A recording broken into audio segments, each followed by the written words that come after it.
Boa tarde, entón, a todos e a todas. Vou vos a presentar brevemente o que vai a ser o noso próximo ponente, que é Alexandre Sotelino. Supoño que moitos de vos xa o coñecedes si tuvechedes a ben ler algunha ou participar en algunha experiencia de aprendizaxe e servizo.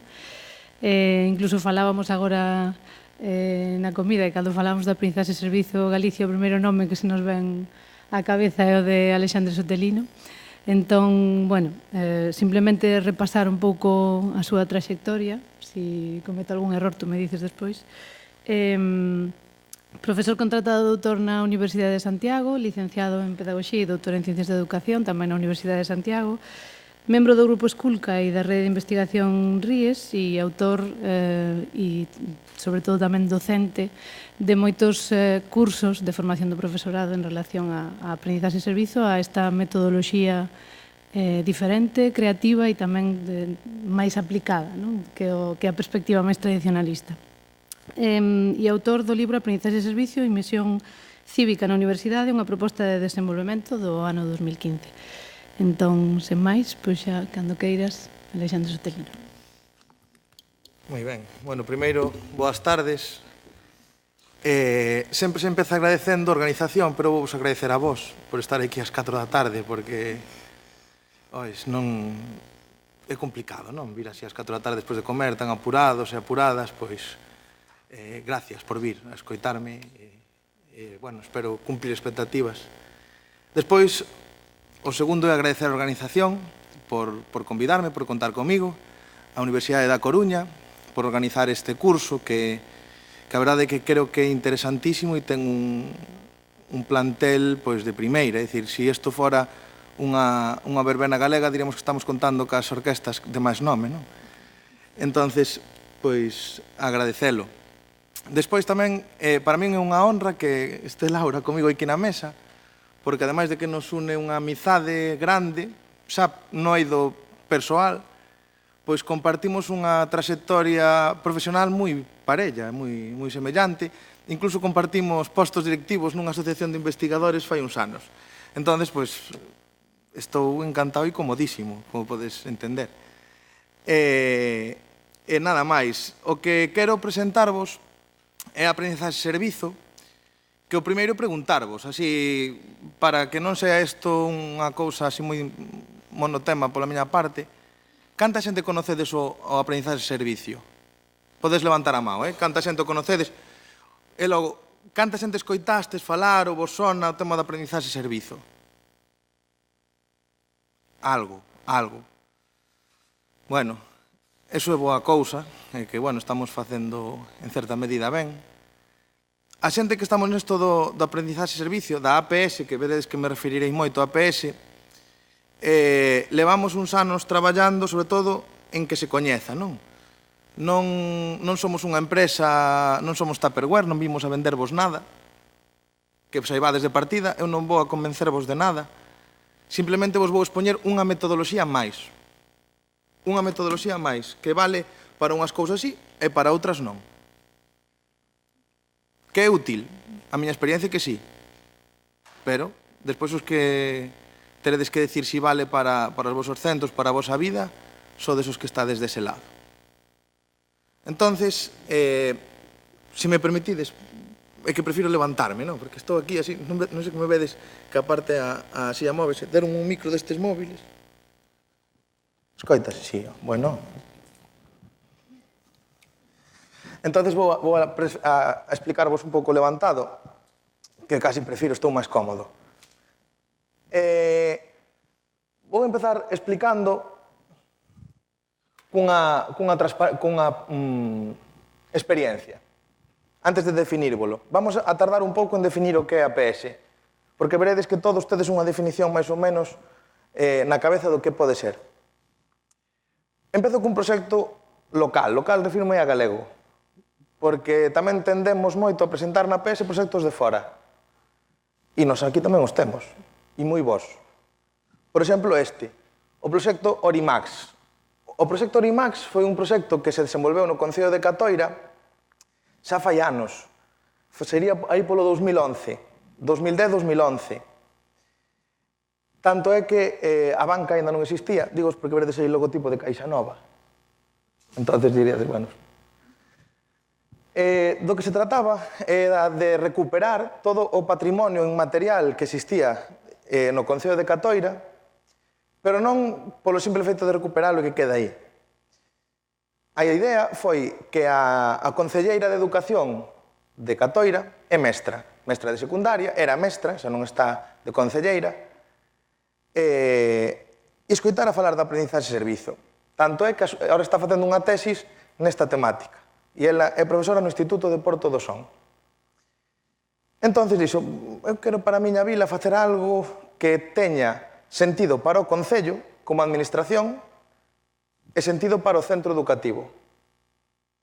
Entón, así foi. Entón, ofreceulle o proxecto Orimax á escola de Catoira e os nenos ocupáronse de recoller todo ese patrimonio inmaterial da súa zona, desde xogos, cantigas, cancións, lendas, contos, todo, en bruto.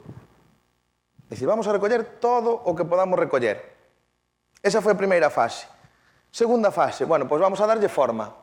Vamos a seleccionar, vamos a redactalo, os nenos tiveron que, con todo o que recuperaran, redactalo, reelaboralo, e tanto que se fixo unha publicación. A primeira publicación que tedes, esta que está aquí, esta rosiña, que se chama Tintas de Amoras e Barcos de Noz.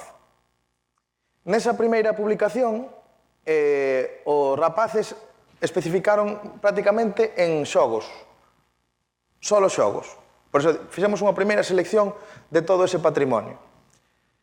Os xogos foron ilustrados, como podedes ver, ali tedes un exemplo, polos propios nenos. É dicir, tiñan que interpretar o que se lles contara, redactalo, reelaboralo e ilustralo. Se vos vades pensando isto que vos contei agora, a nivel curricular, é dicir, levade ao centro, encaixavos con varias materias, verdad que sí? Con cales encaixaríades? Así de, simplemente de partida. Con lingua, que máis? Historia, coñecemento do medio, que máis? Plástica, sin dúbida, que máis? Música, educación física, o primeiro de xogos. Vale, é dicir, estámoslo encaixando con currículum propio de educación primaria, os profesores están traballando de diferentes maneiras un mesmo proxecto e que ao final ten un resultado final. Bueno, pois tanto fai o patrimonio recollido que se fixo outra publicación, que a segunda foi Díxolle o millo a terra. Titulouse así, o mismo ilustrada polos nenos e deseñada en certa medida por eles. Pero isto non foi o máis bonito, que dicir, podía quedar aí, pero non. A foto que tedes abaixo é dun acto de entrega destes libros ao pobo de Catoira. Os nenos devolvéronlle a xente de Catoira, os seus veciños, dunha forma de, así, digamos, con honores, non? No salón de actos do Concello, co alcalde presidindo, ou algún profesor da universidade e tal, bueno, con honores, é dicir, elixiron e dicimos, somos os nenos de Catoira do Colexio Progreso. Vimos a devolvervos o que é vos. Foi así un pouco, non? Entón devolvéronlle o que era seu publicado, para que non se perdera. E aí están as publicacións que todos os veciños que asistiron aquel día e algún máis ten nas súas casas.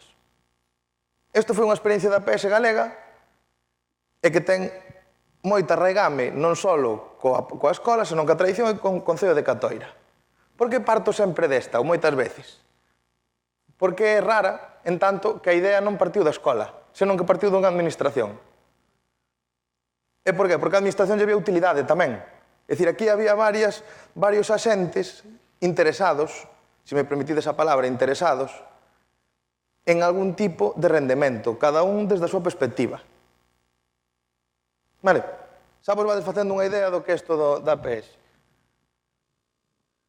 E agora empezo así cunha frase moi grande, moi grande. Non é unha gran novidade metodolóxica. Claro que non o é. Pregunteivos fai un momento, a quen lle sona isto da PS? Pero se vos pregunto, a quen lle sona voluntariado, sería raro que ninguén levantase a mão. E se vos pregunto as prácticas de campo, xa non digo nada. Ou se vos pregunto os servicios á comunidade, máis do mesmo. Ben, entonces non é unha gran novidade metodolóxica. Compañeiros e compañeiras que traballamos neste eido din moitas veces que non é un invento. Non é un invento para nada. É dicir, un invento é algo que non estaba aí e creámolo. Non, isto é un descubrimento. Un descubrimento é algo que xa estaba aí e nós dicimos, ei, isto estaba aquí, non o vimos, ou non lle chamamos así. Pois a APS non é unha gran novidade metodolóxica. Do que se trata é de darlle unha volta de tuerca, e diredes vos, por que pon tuerca entre aspas? Hai alguén que sea mestre ou mestra de galego? Porque sempre me suelen dar bastante caña con isto. Eu son galego falante, son de Ourense, creo que aparte se me nota ben pola como falo, sempre mo din. O de tuerca poño porque en galego tuerca está maldito. Non, digo porque a veces na universidade os de filoloxía son como moi... Así máis... Estou intentando pasar para este lado, pero dame así o sol de frente. Entón, quédome aquí, vale? Bueno, o de tuerca, poño entre aspas, simplemente así como anécdota. En galego é porca. Pero moita xente que non utiliza a palabra porca, entre os cales estou eu que nunca utilicei, darlle unha volta de porca e dices, que dice este? Entón, poño a tuerca, poño tamén o debuxo para que quede máis claro e queda moito mellor. É darlle unha volta de tuerca, é dicir, sí que ten parte de voluntariado, sí. Sí que ten parte dos programas de servicio á comunidade, ten. Pero vamos a exprimirlle moito máis todo o que podamos sacar desas experiencias. Si temos que dicir unha palabra sinónima, diríamos sistematizar. Porque a pregunta é, non se aprende nunha experiencia de voluntariado? Claro que se aprende. Non se aprende en calquer experiencia de servicio á comunidade, sempre se vai aprender. De feito, por eso moitas multas se cobran con servicios á comunidade, para que aprendas. Se dice, non? Pois está por aí, el para que aprendas. Entonces, a APS o que se trata é que aprendas o que nós queremos que aprendas. É dicir, vamos a utilizalo como unha metodoloxía didáctica. Vamos a sistematizar a aprendizaxe, vamos a organizar os contidos para que se haxa unha relación entre unha experiencia de servicio á comunidade e uns aprendizaxes reais. E con isto me podría despedir e ya.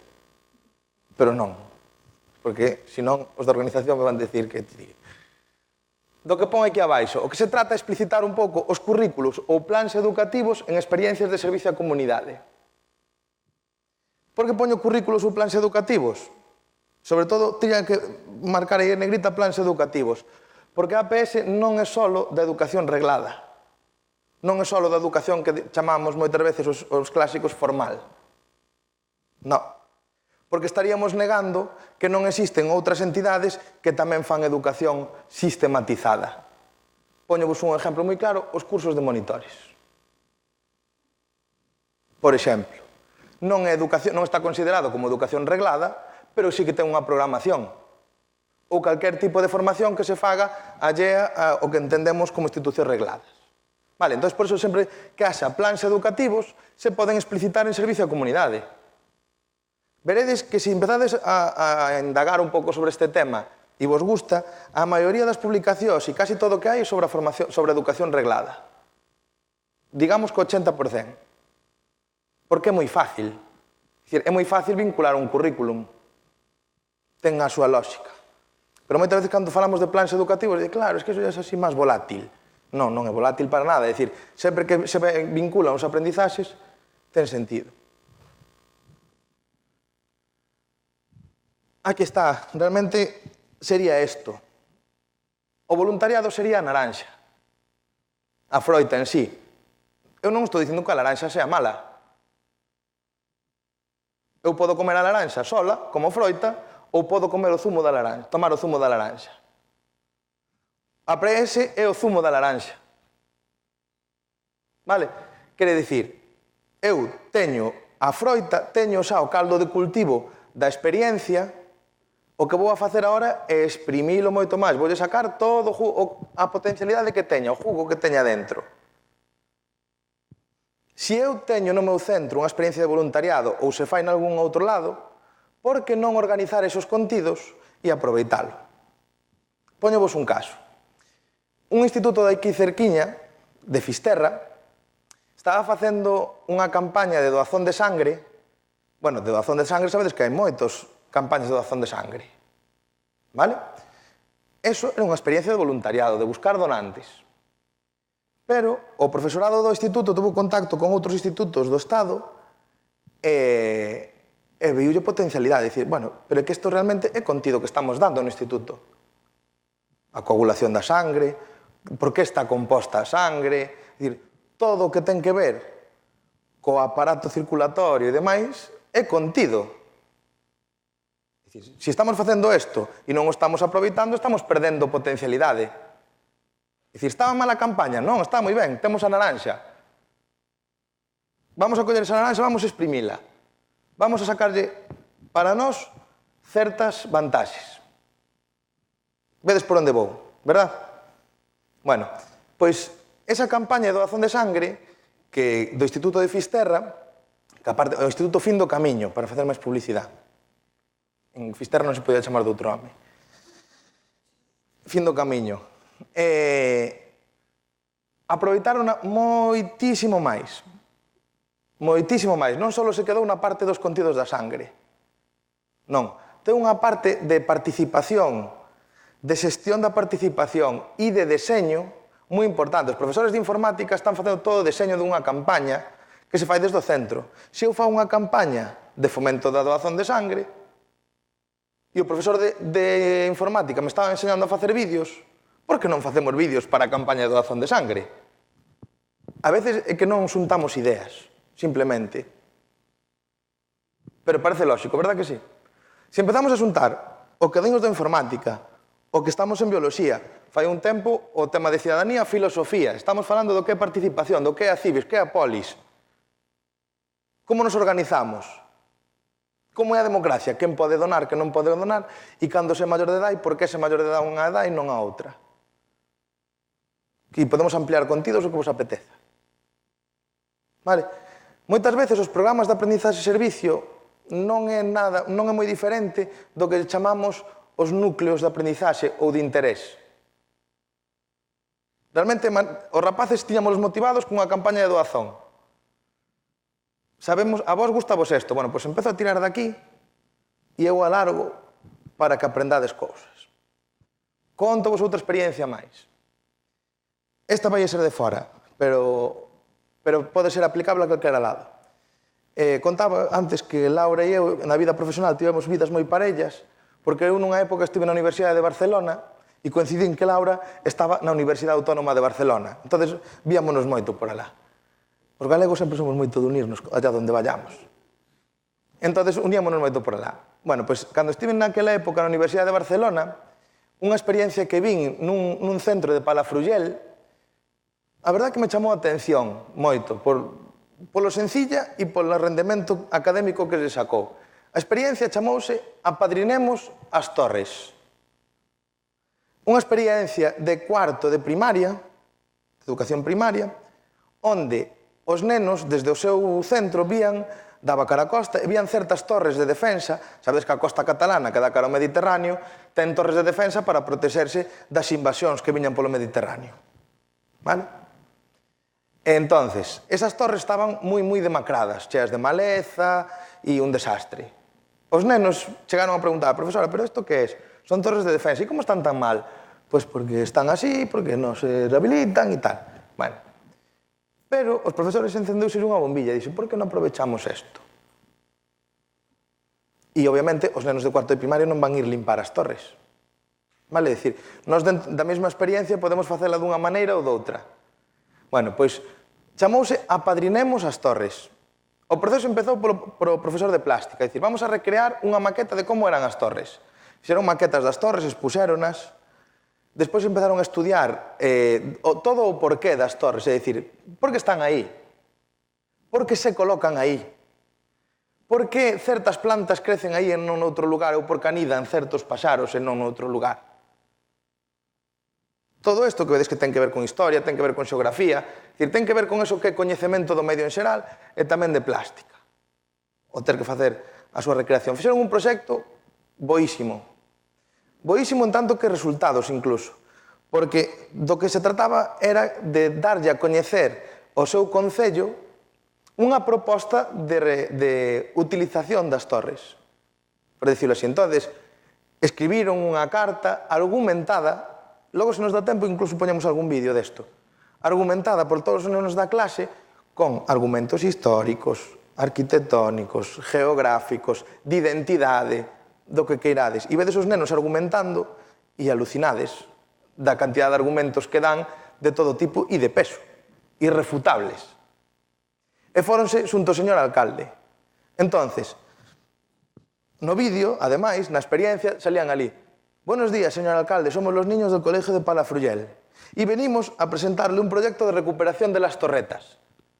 Dice, bueno, les daba la bienvenida al alcalde, y entonces empezaban a leerlle o manifesto. Y creemos que las torretas deben de ser un lugar para crear un parque donde los niños podamos disfrutar de esa historia que nos viene heredada.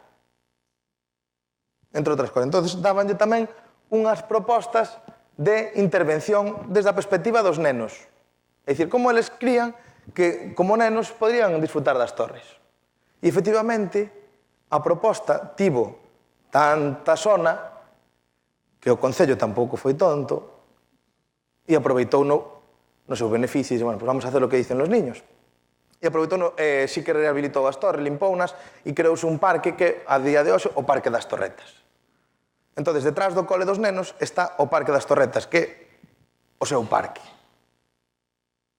Para que vexades, realmente é un centro de interés. Por eso dicía que dunha cousa moi pequena, que chamamos apadrinemos as torres, o rendemento que se sacou é enorme.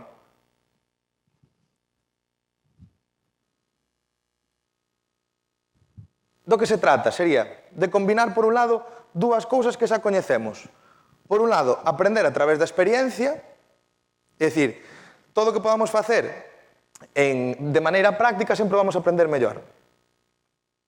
Se nós aprendemos unha receta e me contan, me pode quedar aí. Ata que a fago non a vou aprender. Verdes que vou utilizar moitos termos culinarios a partir de agora para diante. Porque está moi de moda isto de Masterchef, Top Chef e todo o que tiene que ver con cocina e el novio de la Cristina Pedroche. Entón, vamos a combinar aprender a través da experiencia e acción de servicio á comunidade. Onde estaría o voluntariado, as prácticas comunitarias? Deste lado. Onde estarían as prácticas de laboratorio? Deste lado. É dicir, cas dúas cousas na súa intersección estaría a aprendizaxe e servicio. Pero, como vedes, sigo sin definilo. E algunha xente pode poñer unha cara similar a este can, non? Dicir, entonces, isto que é? Se a mí me suena, pero me estás diciendo que non é. Que é aprendizaxe e servicio? Como podíamos definir? Bueno, vedes que non son moi de utilizar textos como tal. Por un lado, teríamos a aprendizaxe, elemento básico. Pensamos que isto é unha metodoloxía pedagóxica, con intencionalidade pedagóxica. Se a intencionalidade non fora pedagóxica, xa temos outras metodoloxías. Se a intencionalidade fora o servicio, xa temos o voluntariado. Para que vamos crear outra? A intencionalidade é pedagóxica. Se vos quedades con eso, xa me dou cun canto nos dentes. Realmente nós utilizamos o servicio para aprender. É a motivación, o servicio para aprender, intencionalidade pedagóxica. A aprendizaxe ten que estar por un lado e o servicio polo outro. Pero ao mesmo tempo, o proxecto ten que ser único. O proxecto ten que ser único. Quere dicir, non podemos facer unha experiencia de servicio e logo non saberemos o que sacamos desto. Non. Como todo, se facemos o servicio e logo veremos o que sacamos desto, vamos perder frescura. É dicir, é como se comprades os ingredientes e logo dices, vamos a ver que hacemos con estos ingredientes.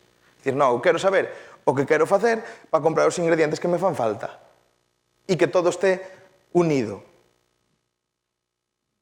Vale, porque se o mellor compro azúcar glas e peixe, pois podo que podo hacer.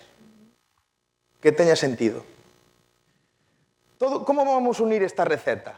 Ten dúas formas de unión. Primeiro, a implicación dos participantes, pensade que son protagonistas directamente, e logo a reflexión. Vamos ir falando pouco a pouco desto. Vedes que vos iba a falar de receta, só vos lo puxen aquí o muñequillo. Ingredientes. 5 ingredientes. A receta. Non pode ser outro que o ingrediente estrella as aprendizaxes. Se realmente nunha receta nos vamos a facer un polo ao forno, o ingrediente estrella é o polo. Pois este sería o polo da receta. Nas aprendizaxes non nos podemos quedar solo nos coñecementos propiamente dunha materia de 2 ou de 5 ou de 10. Porque un proceso deste tipo vai implicar moito máis. Quere dicir, os rapaces das torretas de Palafrugell, eu digo, vos que aprenderon moito máis que de bioloxía, que aprenderon moito máis que de plástica, aprenderon moito máis. Aprenderon algo que é moi difícil de aprender na escola, que é os elementos identitarios. E incluso o que é a participación. Que é isto da participación cívica? É que hai que participar. E moitas veces asociamos participar a ir votar. Dice, la participación cívica, votar. No, a participación cívica é bastante máis que votar. Pois nesas aprendizaxes está tamén o sabor da APS, en aprender máis que contidos, en aprender a ser, en aprender a convivir, en comprometerme cun lugar onde nacín ou onde me estou criando. Eu sempre conto tamén, dice, bueno, aquí para un profesor da Universidade de Vigo, estou en Santiago, levo en Santiago 13 anos, vivindo en Santiago. E claro, pode dicir que xa pode ser picheleiro. Dice, non, eu son de Ourense. Dicir, para min o meu lugar identitario é Ourense. E ainda me dicían outro día que me vou cambiar de piso, non? Para a semana que ven. E dicíame, pois tendrás que empadronarte. Dice, non me empadrono. Eu son de Ourense. É que eu son de Ourense. Onde participo eu cívicamente? En Ourense. Onde estou implicado cívicamente en Ourense? Eu estou en asociacións, en varias, alá. É dicir, porque a miña identidade é ourensá. Esta conferencia non está patrocinada por Turismo de Ourense, ni mucho menos, pero bueno. Teño que dicir que a miña identidade está lá. E isto é moi importante. E é moi importante en Galicia. Unha vez falábamos de identidade e APS e parecíame vital. Moita xente marcha da súa lugar de orixe de concellos pequenos porque moitas veces non se sinto recoñecido inda con eles. É dicir, se eu quero realmente un lugar, podo ver, a veces é moi difícil, non? O tema laboral todos sabemos como é, pero eu podo volver ao meu lugar de orixe ou loitar por vivir no meu lugar de orixe ou intentalo. Moitas veces nem se intenta. E dáse por feito que eu teñome que ir, que iso é o peor de todo. Eu, no meu tempo libre, dedícome á música tradicional. E estou en asociacións de música tradicional, non? E moitas no rural. E os rapaces dan por feito, casi todos, que ao finalizar a carreira teñen que marchar. E de feito dincho. E dice, bueno, yo mientras estou na carreira tal, pero es que despois me tengo que ir a trabajar. Dan por feito que xa non van traballar ali. Isto é moi triste. Desde a miña perspectiva. É dicir, que se dé por feito. Unha cousa que se intente e que non salga, pero que se dé por feito que xa non vas traballar no teu lugar de orixe é triste. E este tipo de proxectos axudan a crear esa identidade que creo que a veces está perdida. É dicir, que te sintas identificado co teu, que ese parque que tú creaches é parte do teu concello. Logo veremos algún proxecto máis deste tipo. Logo está o servizo. O servizo ten que ser un servizo real. A que me refiro con servizo real? Que ten que ser un servicio que os participantes detecten como que están facendo algo para a comunidade. No proxecto Orimax, que vos presentei de primeiro, as publicacións estaban moi ben, pero os rapaces non estaban detectando o servicio. É dicir, vale, sí, temos uns libros, que guai, que chulos. O servicio notouse cando lle entregaron as publicacións aos seus veciños e detectaron que o que fixeran era útil. Porque se non hai ese contacto non o detectan. Entonces, o servicio ten que ser útil. A participación activa é outro ingrediente básico, é dicir, que os protagonistas sexan os participantes e non o docente. E ten un sentido solo, que se chama responsabilidade. Solo eso. Responsabilidade. Se nunha experiencia de aprendizaxe e servicio os participantes asumen compromisos, asúmeno os participantes e non os asume o profesor. Eu que estou na universidade e facemos experiencias de aprendizaxe e servicio, os que toman os compromisos son os alumnos e as alumnas. Os que van ás entidades e dicen hasta onde podo llegar e que me pides son eles. Porque se son eu que lle digo o que teñen que facer en cada sitio, o rendemento digo vos eu que iba a ser a mitad. Porque o compromiso adquirino eu, Alexandre Sotelino, e non o adquiriron eles. Por iso digo que a participación activa ten importancia e ten sentido polo tema da responsabilidade. A reflexión. Nesta receta é o ovo. Na cociña, o ovo de que nos fai na cociña? Aquí cociñades moitos e moitos seguro. O ovo que é? Para que nos vale o ovo na cociña? Para unir.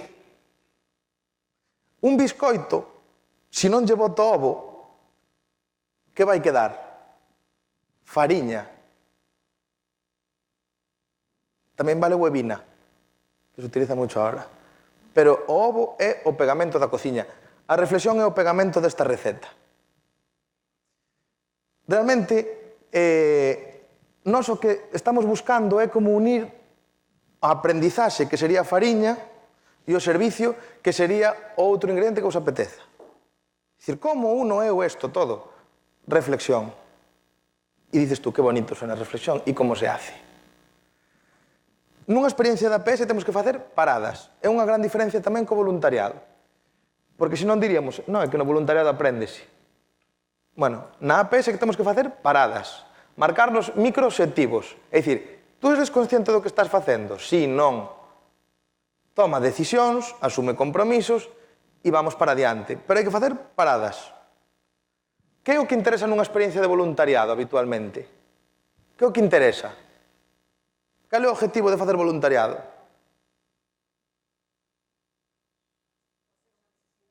Cubrir unha necesidade. Realmente, o voluntariado trátase de cubrir unha necesidade. Interésanos parar? Non. Ao revés. Non podo parar. É dicir, eu se vou con unha necesidade, vou parar que vou reflexionar. Dices tú, bueno, vente para casa.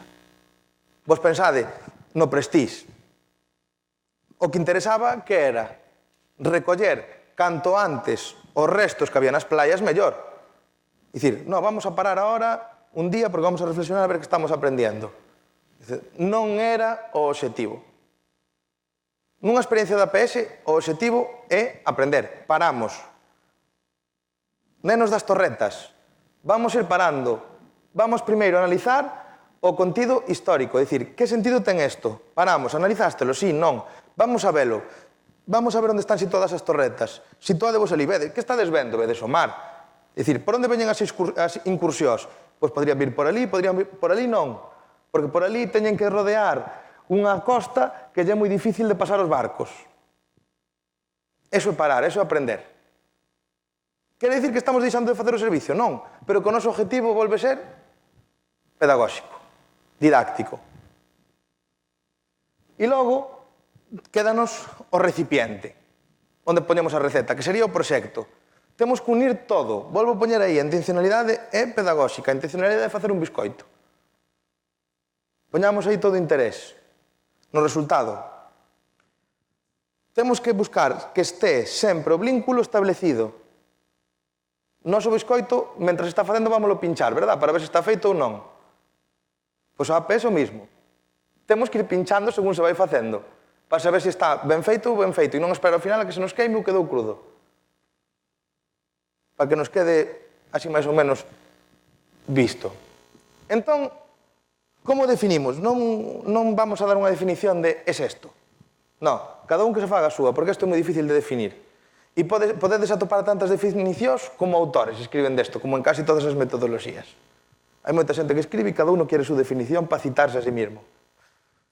Pois, non, cada un facedes a vosa. Varios aspectos. Un, ten que integrar servicios á comunidade con aprendizaxe. Xa está, eso xa quedou clarísimo.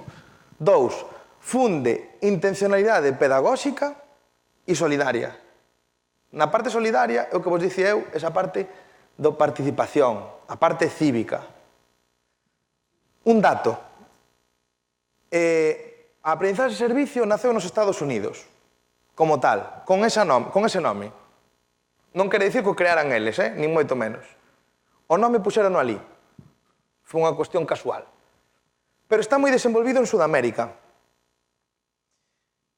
A diferencia de como se entende a aprendizaxe de servicio no norte de América e no sur de América é moi diferente. Pensade que nos Estados Unidos o que se chaman o compromiso con la patria está moi desenvolvido. Vos se vedes películas, vedes Los Simpson, vos vedes que o tema do compromiso, é dicir, o compromiso cos Estados Unidos. Siéntete un ciudadano norteamericano. Eso está asumidísimo. Sí, é dicir, nesa parte casi non temos que traballar porque estamos traballando por outros lados. O servicio vai noutra línea.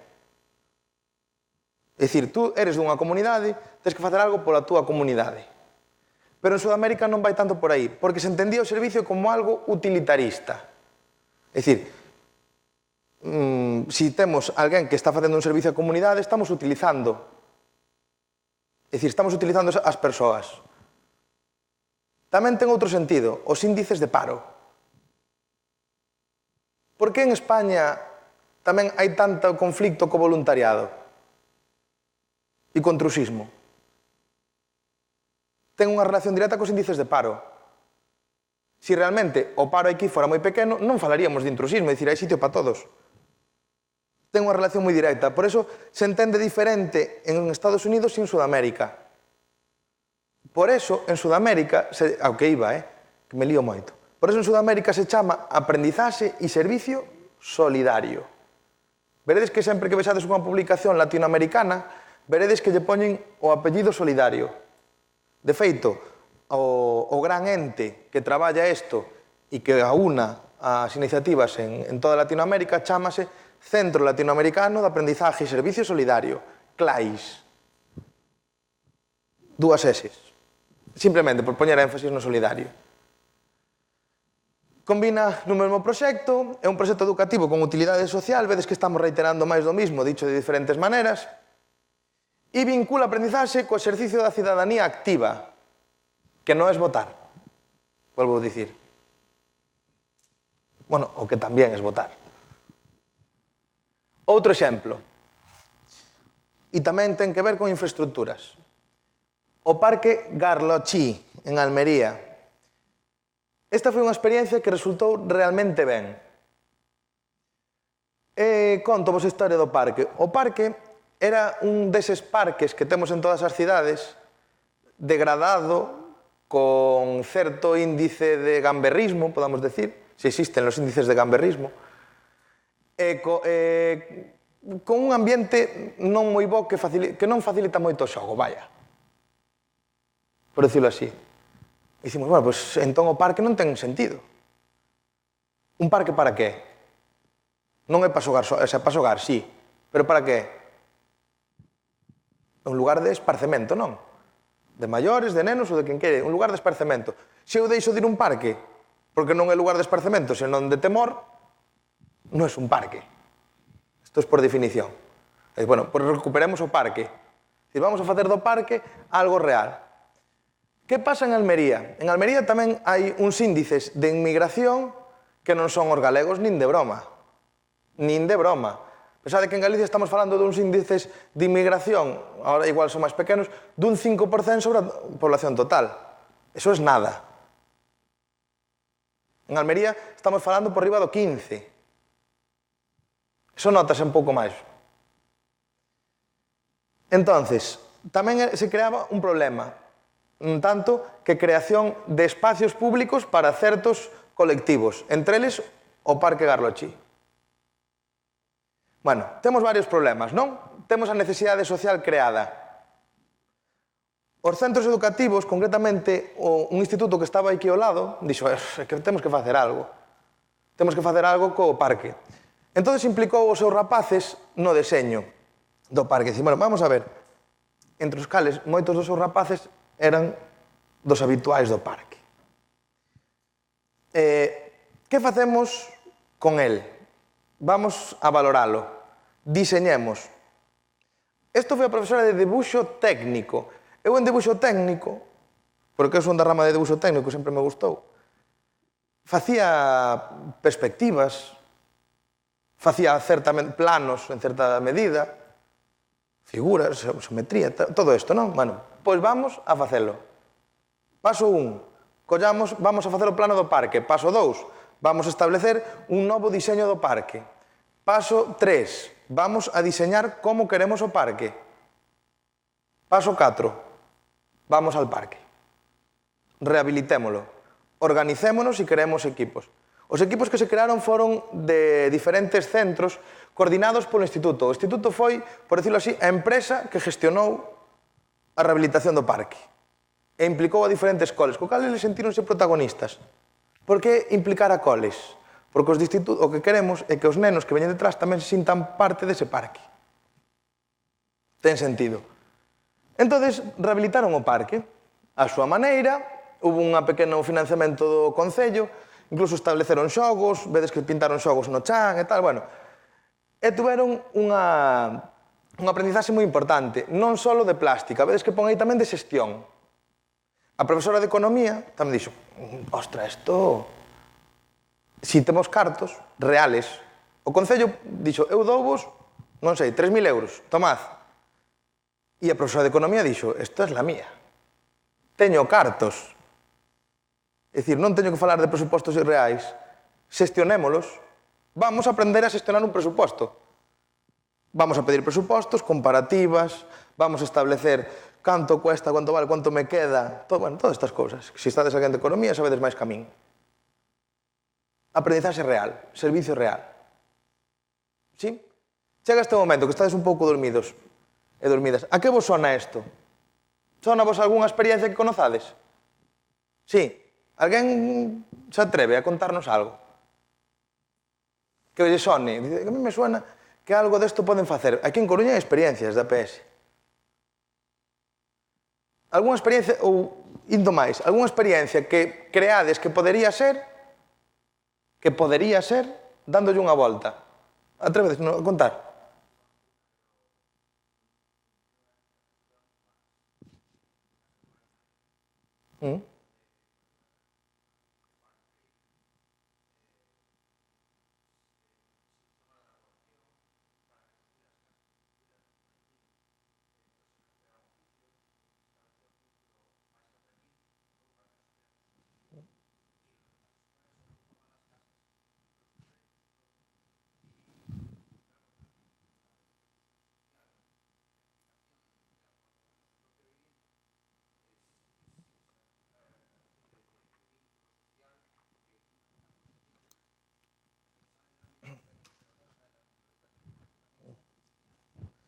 Aí o único que vexo, claro que é, o sea, podría ser, o vínculo cun proxecto educativo, vamos a dicir, a intencionalidade didáctica, social.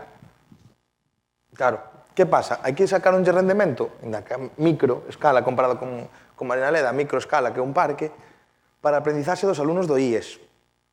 Se nos vinculamos o de Marinaleda con os institutos, cos coles, é dicir, con contidos, é dicir, vamos a sacar a partido que estamos facendo, sería, sin duda, ningunha. Dime.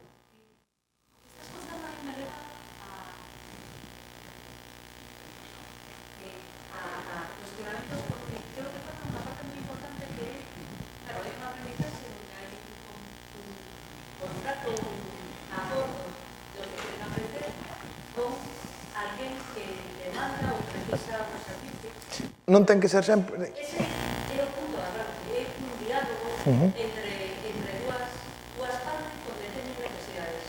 Un colectivo que quere aprender e outro colectivo este cubrir unha necesidade social ou unha necesidade. E se parte de aí, ou al menos as experiencias que eu coñezo, as que participo e demais, partimos, o sea, non é que comenzamos a detectamos que este é un problema e iso compartimos, sino que hai un diálogo, hai unha intencionalidade previa a actuar.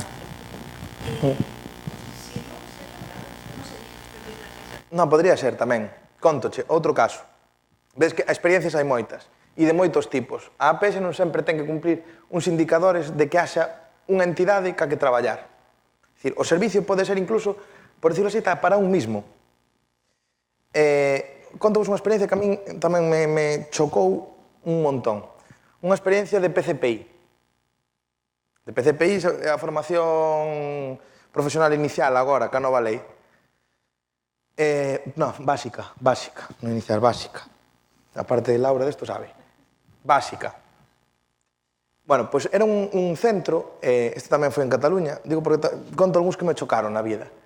Un centro de PCPI ou sea, un aula, que era un módulo de carpintería.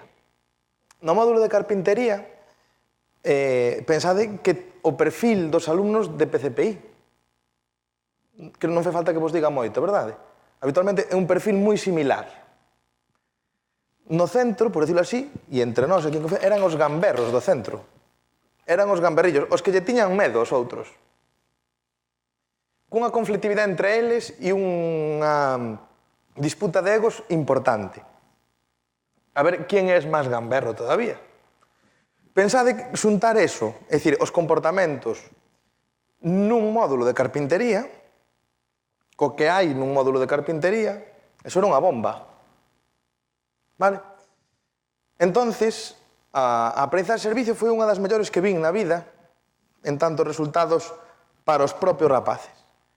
Os profesores dixeron, aquí ou nos tiramos a la piscina e hacemos algo que solucione isto, ou estes rapaces los perdemos. Pensade que eran rapaces con unha, é dicir, unha demora na asistencia a clase importante, si chegaban. Despois, que unha vez que estaban, todo lle era pouco para marchar. Vale? Quedadevos co perfil. Rapaces que, olvídate de decirlle que quiten unha gorra en clase, que se comporten, que deixen de pelearse en clase, que non se amenacen, que non se rouben, que... Bien.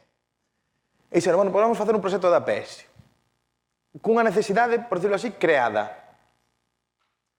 Vamos a buscala. Vamos a unha necesidade que foi en relación cun centro de infantil que tiñan pegado ao instituto.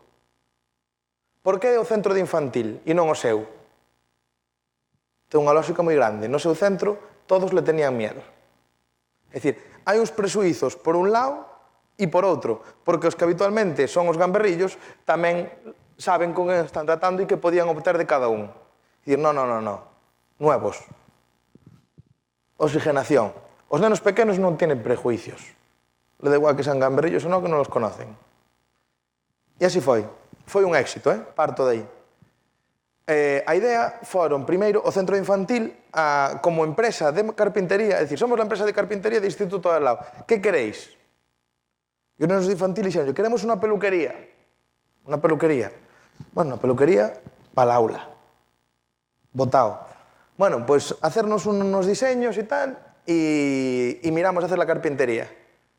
Perdón, la peluquería. Efectivamente, cada neno, imaginando os nenos de infantil, fixeron os seus debuxos, botaron el que máis les gustaba e dixeron, queremos unha carpintería como unha peluquería como esta. Imaginadevos o plano. Colorida, sí. Esto queremos, moi ben. Levaron eso, intentaron facer o máis parecido posible. Claro, tiveron que coller un debuxo de un cliente e adaptalo a unha realidade. Facer unha peluquería a escala para nenos de 5 anos. Entonces, o cambio foi da noite á mañá. De pasar de facer plumieres e dominós que le daban absolutamente igual a facer unha peluquería para os nenos. Aí estuvo quinta cuestión. É dicir, cando lle preguntabas, porque eu aparte tiven a sorte de estar nese aula, dicía, ei, pues estades aquí, es que es para los niños. Claro que es para los niños. Es que esperan tenerla antes de final de curso. Son clientes.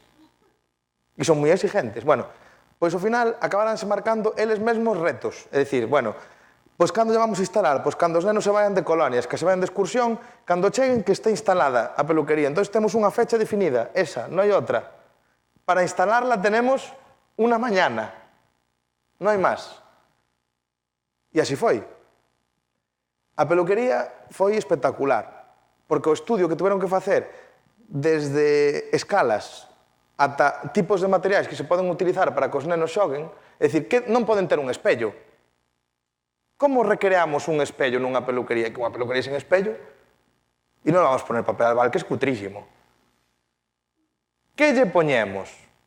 Bueno, pois teremos que buscar algún tipo de espello ou algo que se rompe, non corte, non pase nada. Que tipo de plásticos poñemos nos caixós? Non podemos poñer un plástico calquera que se rompe, corta un neno. Es que es para los niños, decían. Vedes que a necesidade é un pouco creada, é dicir, non é unha necesidade real dunha peluquería para os nenos. A necesidade tiñana os rapaces de PCPI, pero é un servicio real. Conto vos o final da historia que é máis bonito. Vedes que me emociono porque me gusta, Vivina.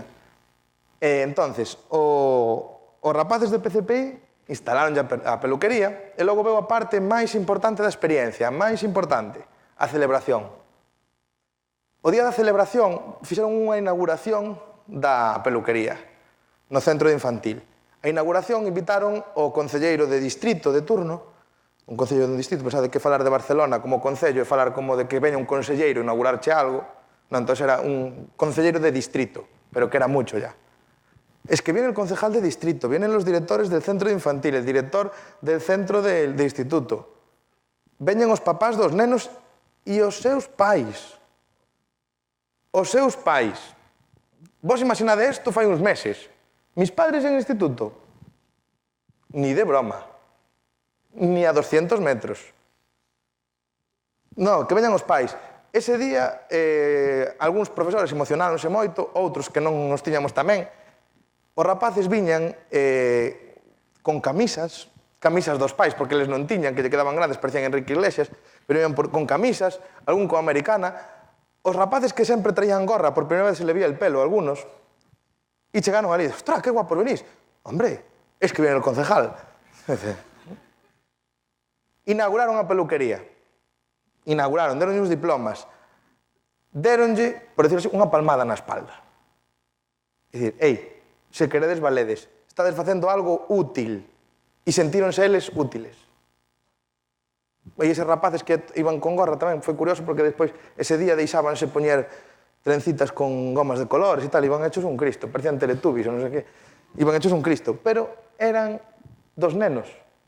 E estaban contentos do que estaban facendo e convencidos. E dáballe igual.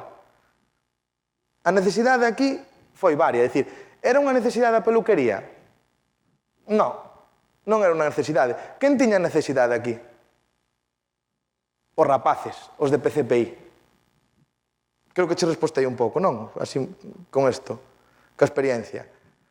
Porque a idea é que non temos sempre que negociar o que exista unha necesidade negociada de alguén, senón que eu queira facer cousas, que é o que me dices tú. É dicir, que eu teño unha predisposición a este tipo de metodoloxía ou a facer cousas en comunión ca sociedade. Por eso che puxen este exemplo. Hai máis, logo veremos vendo, se non che respostei, comentamos. Pero para que vexades que a idea é que non sempre as necesidades teñen que ser para unha entidade ou para unha sociedade, a veces o servicio pode ser incluso para o propio centro. Non sei como vamos de tempo, estou fala. Ben, entonces, que non é? Porque temos que definir moi ben o que é. Non é, hai cousas que non son APS e non teñen problema ningún. Xa vos dixen antes, non vos vou vender unha aspiradora, nin un tupper, nin un colchón. Nada. Simplemente é unha metodoloxía máis. Non é voluntariado, pero sí que ten de voluntariado. Pero non o é. O voluntariado ten por finalidade cubrir un servicio. O sea, unha necesidade, perdón, cubrir unha necesidade. Non é servicio comunitario. Non o é. É dicir, non é facer horas nunha residencia de ancianos para cubrir que che colleron facendo botellón en Santiago. Que está dándose moito, se non o sabedes, está dándose moito no Concello de Santiago este tipo de de servicio comunitario. Non o é. Por qué? Estades vendo por que non o é? Que é o que máis me interesa. Que falta aquí nestes dous? Falta ese contido de aprendizaxes, esa ligazón. Terceiro, non son prácticas nin practicum. Nin son prácticas ni practicum. Non ten que ver. E ora diríamos, sí, pero pode meterse no practicum, podería. Depende como se faga. Pero non o é. Non son prácticas. Non son alumnos en prácticas. Son alumnos nunha experiencia de aprendizaxe e servicio. Porque nas prácticas non existe un servicio comunitario, habitualmente. Que pasa cun alumno en prácticas da universidade? Vai a unha entidade, a unha empresa que está funcionando e simplemente participa da vida da empresa. Non vai a facer un servicio para a empresa, nin para a entidade que traballe. Que pode pasar? A veces pasa, que fan programas concretos ou cousas así, pero non é habitual. Habitualmente participan da vida da empresa. É dicir, bienvenido a Repsol, esta empresa, vas para tal departamento e o que che vayan dicindo. E se é así, gracias. Despois, non é traballo de campo, tampouco. O mismo que polas prácticas. O traballo de campo, en que se centra? Por que facemos traballos de campo? Por aprender. Realmente, eu cando cheguei a Santiago, cando empecé a carreira, os compañeros que estudiaban biología estaban sempre fora. Sobre todo, en primeiro, estaban moito fora. Acórdome, que vivía aparte cun rapaz que facía biología. Hoy vamos a Alameda a hacer trabajo de campo. Hoxe vamos a Vidán a facer traballo de campo. Hai traballo de campo, sí. Todos os anos fan os mesmos traballos de campo. Que falta aí? O servicio. Aí a parte de aprendizaxe é aprendizaxe experiencial, sí que é aprendizaxe experiencial, pero non hai servicio á comunidade. E logo sí que é servicio e aprendizaxe. Se combinamos estas cousas que tedes aí, podría darnos o que é a APS. Outro día, nun curso na Universidade de Vigo, falábamos que realmente os traballos de campo se poden convertir en aprendizaxe e servicio. Os hortos que se están facendo, os hortos que se están facendo en casi todos os coles ou en moitos coles, podese convertir en APS?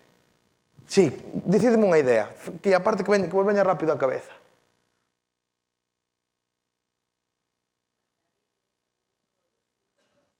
Os produtos habitualmente do horto urbano, onde van? Onde suelen ir? É dicir, alguén traballa con horto urbano, con horto escolar. Que facedes cos produtos do horto escolar? Consumilos no propio centro, ou levan os rapaces. É moi habitual. A veces no comedor ou fanse algún tipo de recetas. Alguén máis traballa con horto escolar? Pero coñecedes os hortos escolares. Poderíamos convertir os hortos escolares nunha experiencia de APS? Como? É dicir, dademe unha idea.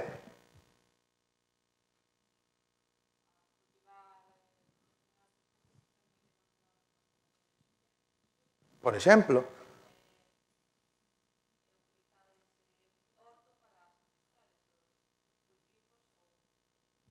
nos poderíamos facer o cultivo e realmente o produto donalo a un comedor social. Por exemplo. Ou non sementar sempre o mesmo. Outro día comentamos o dos hortos e falaban de sementar especies autóctonas de árbores. Para, despois, donalos á facultade. Esta era unha idea que saliu e ojalá salga. Donar a facultade de forestais e que fagan traballos de reforestación, que os fan tamén proxectos da APS en Pontevedra, traballos de reforestación en zonas queimadas. Cal é o obxectivo dos hortos? É cultivar legumbres e tal para comer? Non, realmente o obxectivo do horto escolar é aprender do crecemento da planta. Entón, podamos, se queredes un poquinho ir máis alá, danos igual que planta plantemos. Verdad? Se nós lle buscamos un obxectivo a esas plantas, é dicir, se eu cultivo especies autóctonas, pois carballos, castiñeiros, o que queirades, claro, o crecemento é máis lento, tamén é verdad. Pero se eu cultivo algún outro tipo de especie autóctona que eu poda despois facer o mellor unha replantación en zonas queimadas ou donalo a comunidades de montes que podan facer algo con eso pode ser aprendizaxe-servicio. Se realmente o horto escolar, que é unha experiencia preciosa, bonita e que ten utilidade para aprendizaxe, se queda aí, falta o ingrediente do servicio. E como estas experiencias do horto, pusemos o do horto porque conocemos moita xente, non? É dicir, está moi de moda dos hortos escolares. Pero outro tipo de experiencias que se fagan nos centros, tamén. Conto vos outra, que empezou sendo non a PS. Nun cole de Celanova, que agora non me acordo, non me sale o nome, empezaron facendo obradoiros de papel maché e demais para traballar sobre todo temas de psicomotricidade e despois para traballar tamén o tema plástico, non? Creación de figuras 3D. Era profesora de plástica. E un día ocurriuselle... Conocedes Celanova? Alguén? Celanova, dadevos conta que unha boa parte de Celanova é un mosteiro, como un mundo que hai no medio, que ten unhas gárgolas bastante chamativas. Bueno, pois vamos a recrear as cabezas das gárgolas. Vale? Vamos a recrear... Vale, pois aí quedou. E comentando, casualidades da vida, comentando este tema, tiñan unha serie de cabezudos feitos con cabezas de gárgolas de Celanova que quedaron aí, simplemente os utilizaron para que os rapaces aprenderan o tema das dimensións, non? É dicir, o que son as perspectivas, dimensións e tal. E fixeron cabezudos. Bueno, pois estaba moi ben, estaban os cabezudos ali no centro, pero sen utilizar. Bueno, pois a partir de aí empezaron a crear traxes, vestuarios, cabezudos empezaron a facer das gárgolas, non? Que tuveran unha parte identitaria con Celanova. E a participar das festas da vila.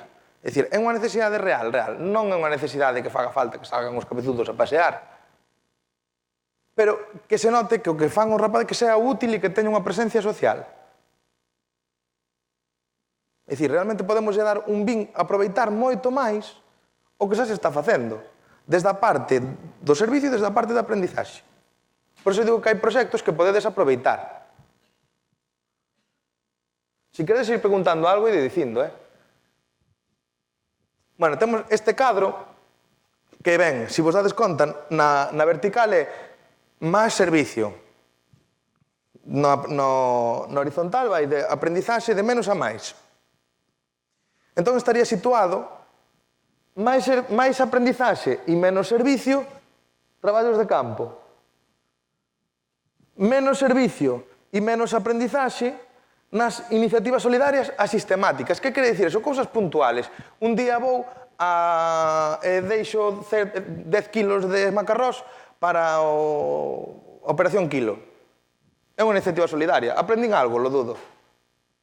Por iso digo, iniciativas solidarias asistemáticas. Pouco aprendizaxe, pouco servicio. Moito servicio e pouco aprendizaxe. Servicio comunitario institucional. O que vos dicía antes. Lo vas a hacer para aprender. E aprendizaxe e servicio, o que vos dicía, moito aprendizaxe e moito servicio. Simplemente a nivel esquemático. Algúnas preguntas. Estou a pasar rápido. Un proxecto educativo con utilidade social. Xa vos dixen que sí, que ten que tela e verse. Que sea palpable a utilidade social. Pois se non é palpable, a todos... É que isto non vale para nada. Os rapaces cada vez vanse dar conta máis de que non vale para nada. Que se note. Un método para educación formal e non formal. Tamén xa vos contei algo desto, que sempre que haxa un plan educativo co que ligar, vale. Para aprender e colaborar nun marco de reciprocidade. Se traballades cunha entidade, imaginade que o que vos contei foi un momento. Traballamos coa facultade de forestais, desde un cole que lle damos as plantas. Ou traballamos en vez de con forestais, imaginade que queremos facelo directamente con adega. Ou con Verdegaia, ou con calquera entidade ecoloxista. Dice, bueno, pois eu son o cole de Celanova e vou vos dar especies autóctonas para a reforestación. Bueno, que ambas partes entendemos o que estamos recibindo unha da outra. Que isto ten sentido. Se os rapaces tamén se entenden utilizados, tamén digo, oyes, me parece moi bien, pero tamén me gustaba recibir algo, non? Dame un pin ou algo, eu que sei, non sei. Adquisición de coñecementos e competencias para a vida, Obviamente, desto xa vos comentei, por eso dixen que vou rápido. E pon aí unha frase que os pedagogos utilizamos moitísimo. É dicir, é un método de pedagogía que se precisa máis un educador que un ensinante. Isto dicímolo moito. Eu, cando estudiei na carreira, estudiei pedagogía, dices que, claro, o profesor tiene que ser un educador, un guía. E non tiene que ser magistral, imponer e tal, ben. Isto dixe moito. Pero neste caso ten moito sentido. Vos pensade que nunha experiencia deste tipo o mestre non pode estar casi dirixindo o que está facendo cada rapaz. E xa non vos digo nada canto máis maiores sean. Os de PCPI que vos contei fai un momento. O mestre non podía controlar todo o tempo porque ten outras clases. Ten outros grupos, non só tiña ese grupo. Entón, deixábaos traballando. É dicir, un guía, un orientador, é dicir, ide por aquí, ide por alá, e buscaros un pouco por onde tirar. Nese caso de PCPI, olvideime de dicirvos, o conserje dicía, ora hai que botalos de aquí do centro. Hai que botalos. E dicían os pais, e madrugan para ir ao colegio, para o instituto. Dice, Dios mío, impensable. Impensable. Porque non lle chegaban as horas para traballar na peluquería. Pero bueno, necesita máis un educador que un ensinante nese sentido. Que sea unha persona que guíe, que diga, ide por aquí, ide por outro lado. Tamén ten moito que ver neso que vos dixen da responsabilidade. En educar para a responsabilidade. Non, o mestre, neste caso, ou a persona que guía o proxecto, non pode marcar sempre o obxectivo que hai que lograr e dicir o que hai que facer, porque senón volvemos estar no mismo. É un traballo que me están dicindo que faga.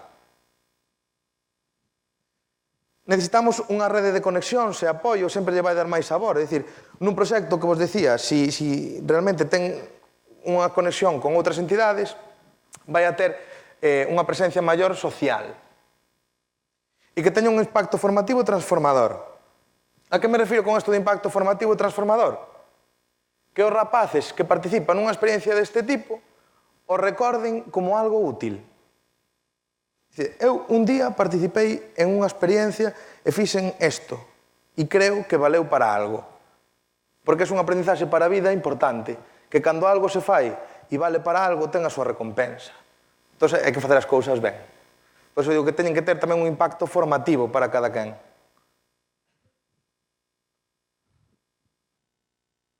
E por qué?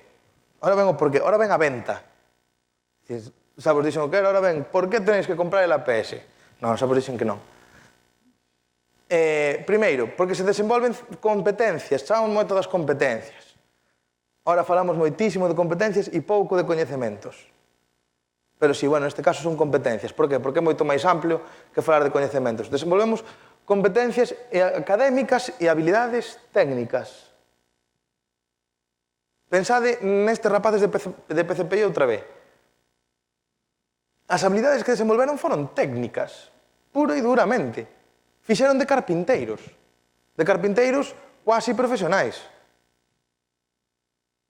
Desenvolveron moito máis que coñecementos, moitísimo máis, sobre todo en tipo ciclos de FP ou tipo ciclos destes de PCPI ou programas máis técnicos ou o que vos decía, cursos de monitores ou así, que é algo moito máis de unha parte técnica ou aplicada que de coñecementos como tal.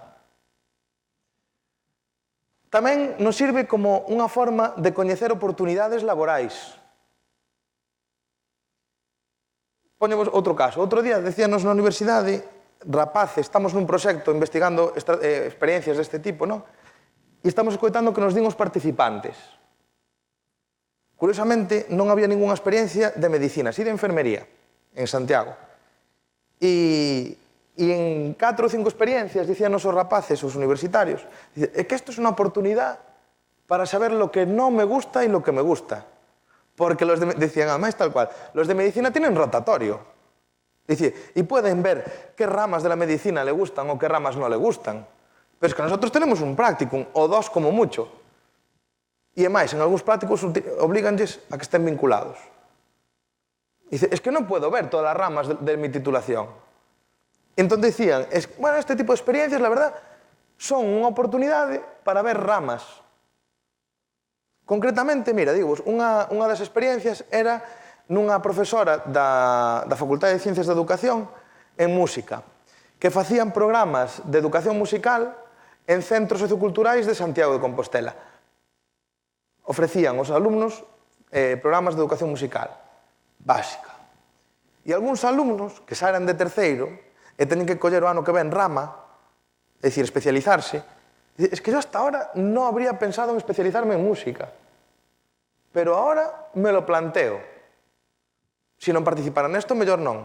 É dicir, é unha maneira, o mellor non o collen, É dicir, pode que non o collan, pero polo menos que o coñezan. É unha oportunidade de coñecer ámbitos de inserción laboral. O mesmo en FP ou noutros ámbitos. Imaginádevos, os rapaces de carpintería, o mellor decían, isto é para titular, o mellor e gustoulles.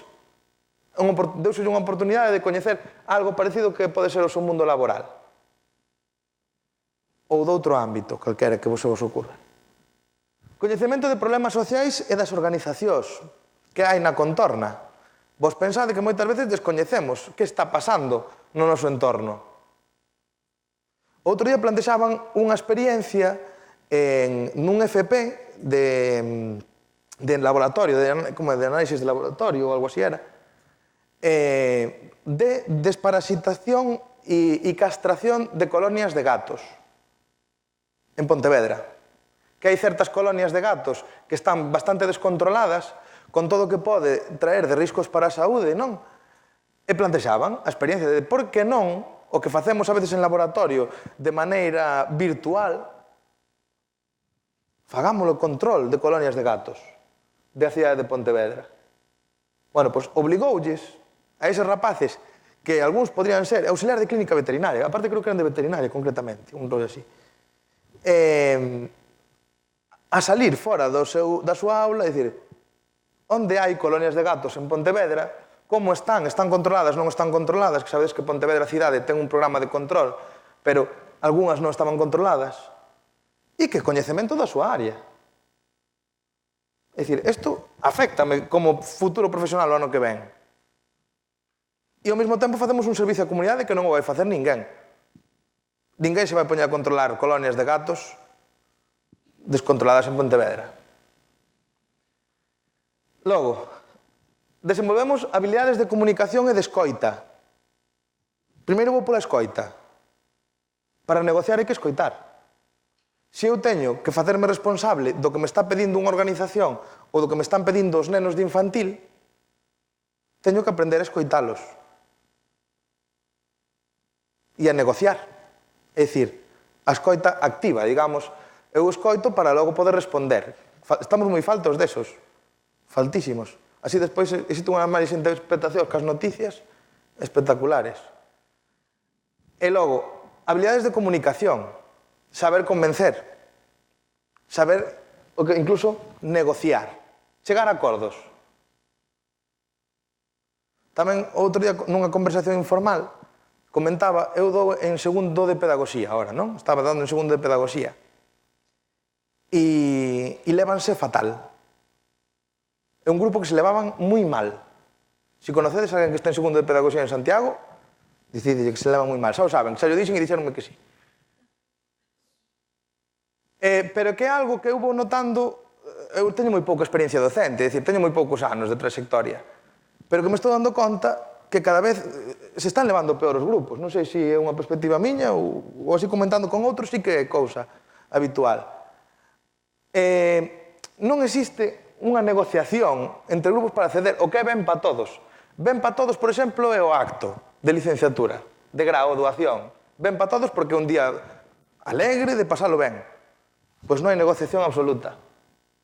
Uns enfados e unhas discusiones e unhas cosas que non me collen na cabeza como pode haber eses conflitos de intereses para algo que é lúdico. Realmente a finalidade é boa para todos, para que nos entendamos. Creo que estamos un pouco faltos de habilidades de negociación, de ceder. Entón, este tipo de metodoloxías ensínanos a negociar, a ceder, a traballar con outros.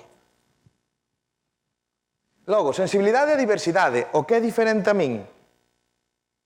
Diversidade non son as minorías, diversidade somos todos. É dicir, eu son diferente a vos. E negociar con calquera de vós, pois podeme costar máis ou menos. Entonces, a diversidade entendida como diversidade de caracteres. Autoeficacia, a palmada na espalda, que vos dixen. Por eso é útil. É dicir, ei, fixéchelo ben, noraboa. A todos nos gusta, e el que diga lo contrario miente. E este tipo de experiencias valen, porque facer algo útil e que vale, a todos nos gusta, sentirnos ben. Porque tamén vos digo, os alumnos que fan isto levan un chollo do demo. Porque levan chollo. É moito máis fácil plantar unha faba nun bote de cristal con algodón que ter un huerto escolar, verdad que sí? O objetivo é o mismo. O traballo é moito máis. Pero que é máis útil para a aprendizaxe do rapaz? Onde se sinten máis eficaces? No horto. E se o horto ten unha traslación a unha necesidade social, pois moito máis. A intención de comportamento cívico. O que vos decía. Saber participar dun grupo, do meu grupo social. Entendelo. Tamén en Galicia temos un problema que é a brecha xeracional, é dicir, temos unha poboación maior moi amplia, mayoritaria, e unha población xoven minoritaria. E a veces o entendemento choca. Outro día, un profesor concretamente o venres, un profesor de Lugo, de un ciclo de forestais, de FP tamén, fixo unha experiencia de aprendizaxe-servicio en relación con comunidades de montes, onde se lle explicaban como son a nova certificación de montes, un montón de conceptos que facían os rapaces do ciclo cos da comunidades de montes. E dicían os rapaces, es que tienen unha media de edad, pero canto credes que te... de 50 para arriba. De 50 para arriba. Media de edad. Imaginade. Es que non nos entienden. Dice, vamos a ver. Si vos chegades ali falando como técnicos forestais e vades de listos, porque aparte dixo yo tal cual, si vades de listos, a xente que vai de lista no meu pueblo rápido alargábamos. Pois, entendedevos. E se non, estades facendo malas cousas. E, efectivamente, entendéronse. Pero cando eles quixeron entenderse. Por eso vos digo que temos que entendernos tamén cos que son a nosa comunidade. É dicir, aprender a comportarnos cívicamente. E logo realza a identidade en relación coa contorna, o que tamén vos contei antes. Eu tive un profesor na carreira, que ainda está por ali, que sempre me dixo que ata que non te identificas con algo, nunca farás nada por cambiálo. Ata que tú non sintes que o piso que compraches é teu, a ti la comunidade te dá igual. Cando dices, es que este piso é mío, a mí me gusta que el portal este bien. Identificaste co piso que compraches. Non é un piso polo que vas a pasar, para que entendades. É dicir, ata que eu me identifico cunha comunidade, non vou facer nada por cambiar esta comunidade. Entonces, é importante que os nosos rapaces e rapazas, mozos e mozas, aprendan a identificarse cunha comunidade e digan, que eu son de Rairiz de Veiga, que eu son de Lousame, que eu son de onde sea, pero eu son dali. E se non, facede a proba, os que se tedes alumnos maiores ou compañeros ou conocidos, preguntade de onde son. Pasa moitas veces que che din que son da vila máis cerca de onde eles son. Se alguén é de Rairiz de Veiga, eu son de Xinzo. Pero de Xinzo mismo. No, de Xinzo mismo, de unha aldea. Pero de unha aldea de onde? De Rairiz de Veiga. Porque Rairiz de Veiga non é unha aldea, é un concello. Di que eres de Rairiz de Veiga. Non vos ten pasado isto? Digo porque a min métese comigo. Xo dixen varias veces, pero métese comigo estas cosas. Bueno, e en que ámbitos? Ámbitos os que vos podades imaginar. Servicios de mellora ao medio ambiente, todo o que ten que ver con cambios na contorna. Servicios de atención a persoas e colectivos con necesidades concretas e específicas que querades identificar, de todos os ámbitos que podades identificar. Logo existe un grupo moi amplio, que é o que máis especifico, que é algo así como servicios de mellora e calidade de vida. Moi xeral. Ningún colectivo concreto. Mellora da calidade de vida. Mellorar un parque é mellorar a calidade de vida, non é para un colectivo concreto. Promocionar a saúde. Aprender a donar sangre non é para un colectivo concreto, é para mellorar a calidade de vida. Casa sangre é bo. O banco de sangre este cheo é bo. Actos reivindicativos de dereitos. É bo que coñezamos os nosos dereitos. Intercambio xeracional, intercultural, mellora de entorno, de coñecementos. Todo o que sexa revirta na calidade de vida é bo. Poñevos outro caso rápido. E é Xulián Magariños de Negreira. De Negreira. Hai alguén de Negreira? Non. Se non se faría como Galloso. Un saludo para Negreira. Pois, e é Xulián Magariños de Negreira. Problema tamén no centro de que os rapaces non se sinten identificados co seu centro. Cando é o único instituto da vila. E pasan todos por ali. E teñen o mesmo varios problemas. Pois, por exemplo, que teñen aulas que non utilizan moi desordenadas, os muros do centro cada vez están peor e aparecen cheos de pintadas e cada ano hai que pintalos. Vamos a montarnos unha experiencia da PS que nos cubra varias necesidades, que mellore a calidade de vida no centro. Porque eles teñen un programa que é de convivencia, que é un programa moi bo de convivencia no centro, que resultou premiado en varios certames, participan en foros de convivencia e demais, moi bo. Pero o que lles faltaba era, a convivencia entre persoas. Faltaba unha cousa, a convivencia cos espacios e o respeto aos espacios do centro. Non só os exteriores tamén, porque habitualmente parecían pintadas insultando aos profesores, reivindicativas, o que queiramos, nos muros do centro que había que pintar cada ano. Bueno, pois montáronse un proxecto tamén cos colexios de cerca.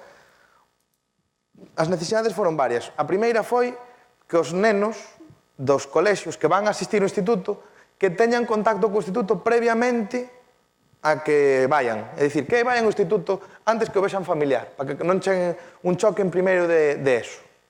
Eso un. 2, cuidar os espacios e rehabilitalos. E 3, poñer en valor a natureza e a flora e fauna da contorna. Esas eran necesidades.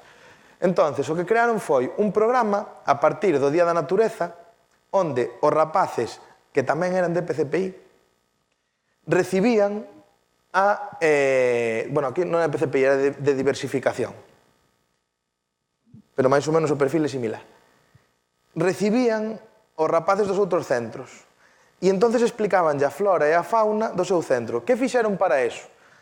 Colleron 2 aulas que lle cedeu o centro, nunha dedicaronlle a flora e noutra a fauna, que as prepararon eles dunha maneira didáctica axudada polos profesores. Pintaron os muros do centro todos, en colaboración cos seus compañeros de todo o centro, explicando e recreando zonas do concello. Quedou un muro espectacular, tedes que velo. Unha artistada, non é unha cousa de pintar un pájaro cutre, non, unha artistada. Espectacular, recreando espacios da zona con hábitats concretos do seu concello. De tal maneira que o mismo muro que rodea o instituto é tamén un lugar onde recibimos os rapaces, vamos facendo o muro, seguimos o muro, vou te explicando e logo entramos. É dicir, vamos a utilizar un muro como recurso didáctico, se queremos. Entonces, os espacios do centro empezaron a ser parte deles. Recuperamos os espacios, melloramos a calidade de vida no centro tamén ao mesmo tempo e cumplimos outras necesidades. Con que se relacionou con todo isto? Con unha cantidad de aprendizaxes que teñen que ver, como vos dicía, parece lógico que a biología, obviamente, son de instituto, biología, con ciencias da terra, medio ambiente, que tamén tiñan, teñen que ver con tema lingüístico, tema creativo, que queirades. Vedes que se pode alargar. Incluso a profesora de matemáticas, que dicides, as matemáticas é moi difícil de encadrar nesto. Non, era unha das máis implicadas. Facíalle facer cálculos de distancias, facíalle facer cálculos de estadísticas da zona, da flora, da fauna, do centro, do contorno. É dicir, teñan unha cantidad de cálculos para facer todo o que teñan que facer grandes. Incluso de espacios. É dicir, cuántos paneles caben en un aula de 30 metros cuadrados. Si el panel es 1:2 que mide tanto por tanto. Hacer los cálculos. Entre outras cousas. É dicir, a profesora de matemáticas foi unha das que máis se implicou. E logo, servicios vinculados a causas solidarias e humanitarias de amplio alcance. Pois como pode ser cooperación ao desenvolvemento. Ou como pode ser o caso do Prestige no seu día, ou causas humanitarias ou sociais que surdan nun momento determinado grandes. O tema dos incendios. Que é algo que, por desgracia, ano tras ano estamos tendo en Galicia. Bueno, pois podemos, ao mesmo tempo que collemos un compromiso ca noso medio, aproveitalo para aprender deso.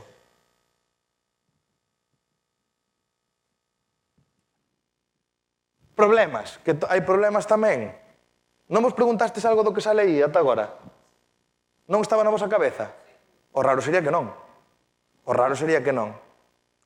O primeiro sempre pasa cos seguros. É dicir, claro, está moi ben, pero é que se os rapaces non están no centro e lle pasa calquera cousa, que? Se os rapaces son dunha asociación X, o seguro de responsabilidade civil da asociación vai nos cubrir, pero se están fora, que? Como os cubrimos? Non tedes esta pregunta? Bueno, a resposta hai varias. Primeiro, aparte de que hai aseguradoras que xa contemplan programas deste tipo, hai aseguradoras que contemplan facer pólizas individuales por 3 euros. É dicir, se eu teño 20 participantes, me salen 60 euros el seguro. Non teño que facer un seguro de 300 e pico euros para facer unha actividade para 10. Hai aseguradoras que xa podes asegurar a cada un dos participantes según marques os criterios, en experiencias deste estilo. Vale, son aseguradoras que van un pouco por aí.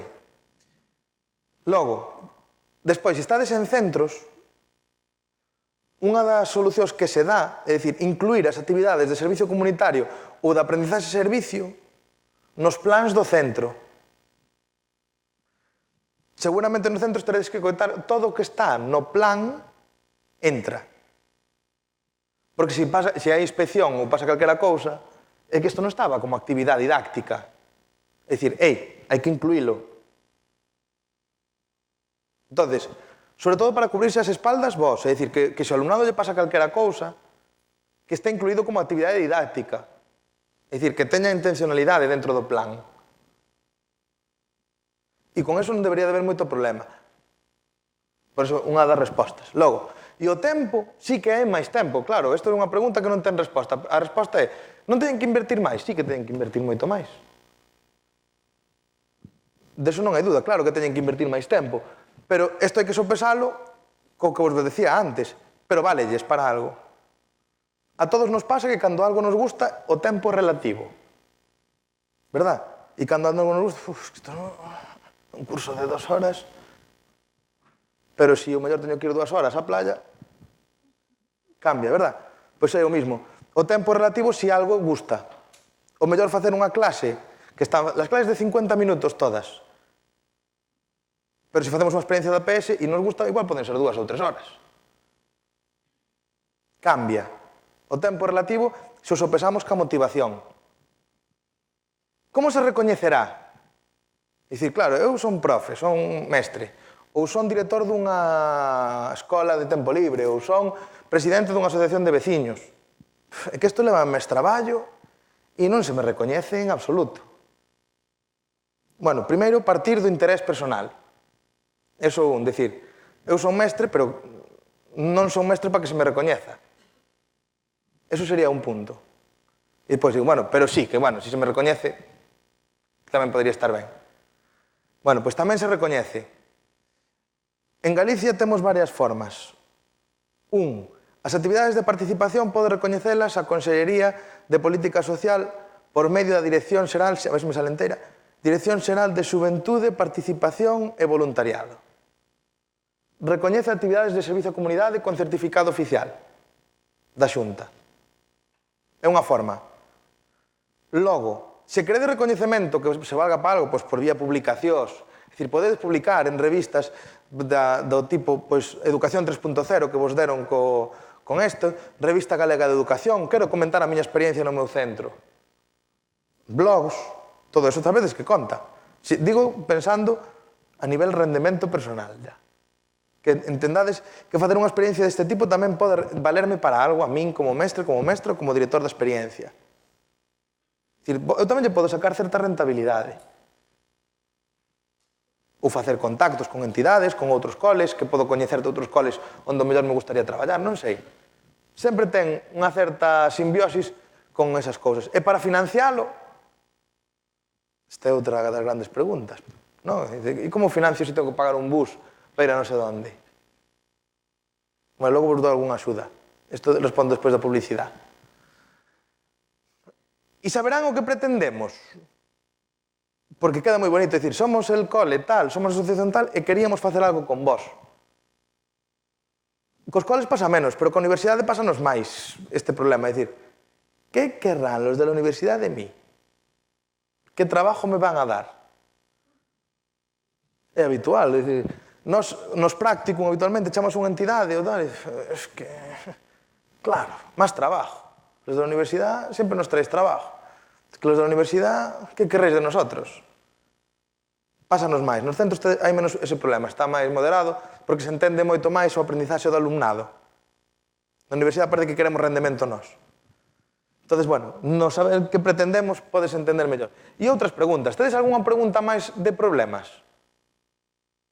Pois vos poño aí. El punto 6 é vuestro.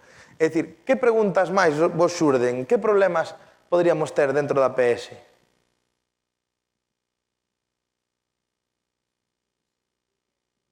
A motivación do alumnado.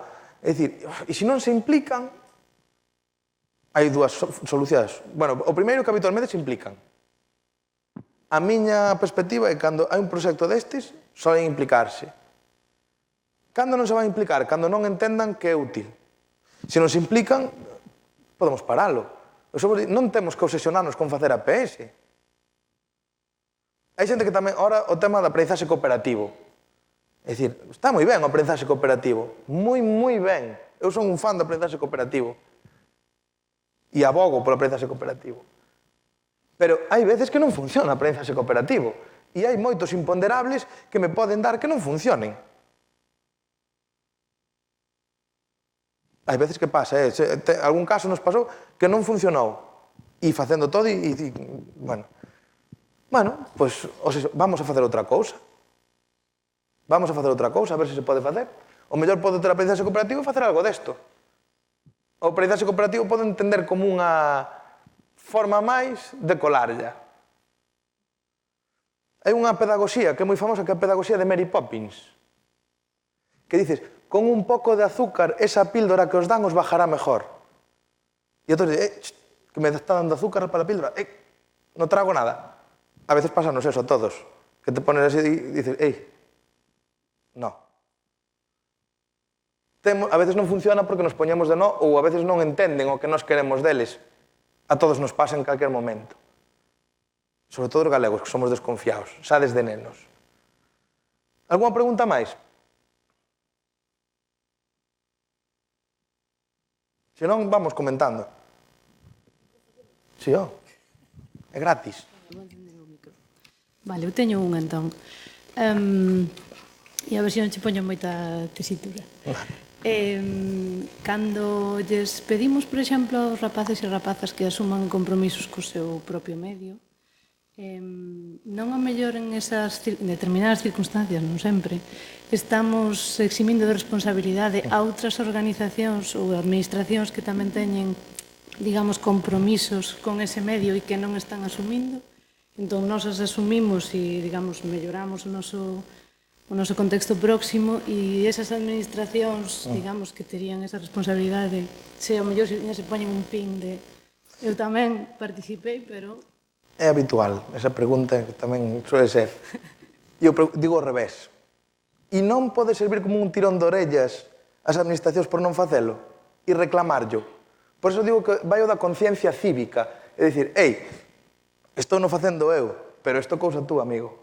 Señor alcalde, como os decía antes, señor alcalde de Palafrugell, somos los niños del colegio y venimos a decirle esto. A aprendizaxe aí é importantísima.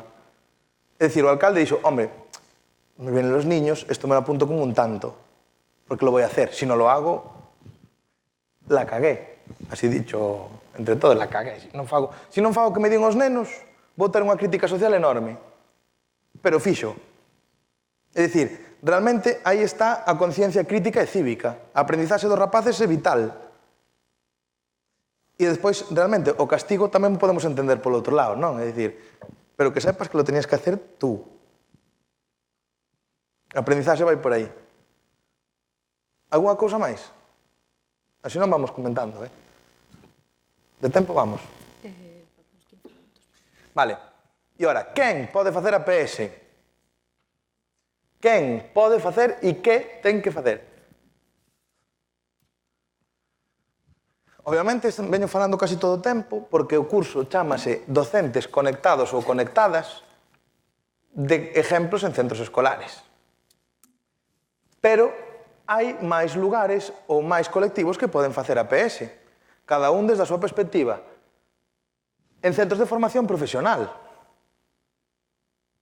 Parece bastante lóxico. Por exemplo, un centro de peluquería estética. Comentaban outro día, por que os centros de peluquería estética teñen que cortarlle o pelo a máis baixos precios a xente que pode pagalo de outra maneira? E por que non lle cortan o pelo a xente que non pode asumilo? Outro día plantexaba unha experiencia moi bonita que me pareceu superinteresante de que rapaces e rapazas que están cursando peluquería estética podan cortarlle o pelo a persoas residentes en centros de maiores sin recursos. Pensade que hai xente en centros de maiores que non ten recursos. E dices tú, sí, hai peluqueiros que van aos centros de maiores? Sí, claro que sí. Pero tamén teñen certos recursos que non poden adquirir, vaya. Bueno, pois por que non? Ou por que non van a centros, a fogar do transeúnte? Non van querer. Seguro que non van querer. Porque é moito máis cómodo que veña alguén onde eu estou estudiando, que teñamos unha aula preparada, le cobro 3 euros, está el profesor allí e ya está. É moito máis cómodo. Para o profesor, para o centro e para todo. E porque o centro tamén se dá a conocer, verdad? Pero outro día dicían, bueno, é que hai xente que necesita que lle cortemos o pelo e non ten para pagalo. E hai xente que ven aquí por 3 euros podendo pagar noutro sitio e vai a outros centros profesionais. Porque aí empezouse todo falando polo tema que vos decía do intrusismo laboral. Porque se a mí me cortan el pelo ya 3 euros e os profesionales que están na peluquería de 100 metros máis adiante o cobran a 9, hai unha descompensación, por moito que sean estudiantes, eu entendo, eh? Pero se hai xente que non o pode pagar, xa non son clientes de nadie. Logo, entidades do terceiro sector. Tamén poden facer entidades do terceiro sector, poden plantexar proxectos de APS. Igual que poden plantexar outros centros formativos ou movimentos cívicos. O único requisito que ten que haber é que exista un proxecto educativo que vai ligado a uns coñecementos sistematizados, se non é outro programa máis de participación cívica, que pode tamén estar ben. Pero se hai un proxecto educativo cuns aprendizaxes, que incluso se poden certificar de alguma maneira despois, estamos falando da PS. Universidades, non hai dúda, centros formativos, e chamáramos a atención o de arriba, a administración local. Por que a administración local pode facer a PS?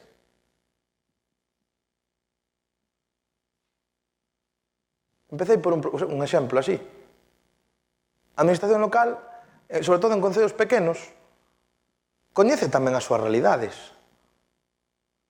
A veces, quen máis coñece as necesidades dos veciños é a propia administración local.